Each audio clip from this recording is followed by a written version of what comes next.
आता पाहूया राजकीय विश्वात काय सुरू आहे त्या संदर्भातल्या टॉप 9 बातम्या। मुंबईत थोडक्यात निसटता पराभव झाला, मात्र आपली मतं कमी झालेली नाही। शिवसेनेचे मुंबईतील गड आजही कायम आहेत। महापालिका निवडणुकीच्या पराभवानंतर उद्धव ठाकरेंचं वक्तव्य। 2 व्यापाऱ्यांकडून महाराष्ट्र विकत घेण्याचा प्रयत्न, मेलो तरी बेहतर पण 2 व्यापाऱ्यांच्या गुलामीत जगणार नाही। उद्धव ठाकरेंचा मोदी शहांवर नाव न घेता निशाणा। राजकारणात सध्या गुलामांचा बाजार, महाराष्ट्रात माणसांचे लिलाव सुरू। कल्याण डोंबिवली जे झालं त्यावरून शिसारी आली। पक्ष फोडाफोडीवरून राज ठाकरे यांचं वक्तव्य। राज ठाकरेंना कल्पना देऊन आम्ही शिंदेना कल्याण डोंबिवलीत पाठिंबा दिला। मनसे नेते राजू पाटलांची प्रतिक्रिया। पक्ष वाचावा आणि फोडाफोडीचं राजकारण टाळण्यासाठी शिंदेना पाठिंबा दिला। राजू पाटलांची प्रतिक्रिया।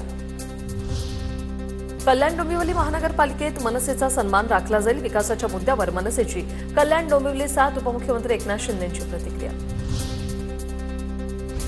किशोरी पेडणेकरांच्या गटनेते पदावरून ठाकरेंच्या शिवसेनेत नाराजी। महत्वाची पदं वरळी विधानसभेतच का? नाराज पदाधिकाऱ्यांचा सवाल। महापालिकेतील विजयानंतर पेडणेकरांची गटनेतेपदी नियुक्ती। बदलापूरमध्ये चिमुकलीवर अत्याचाराचा प्रयत्न, शाळेच्या व्हॅन चालकावर आरोप। नराधम चालक अटकेत, गुन्हा दाखल। 24,000 दंड आणि व्हॅनचा परवानाही रद्द। बदलापुरातील लैंगिक शोषणाच्या प्रकरणावरून सामनातून निशाणा।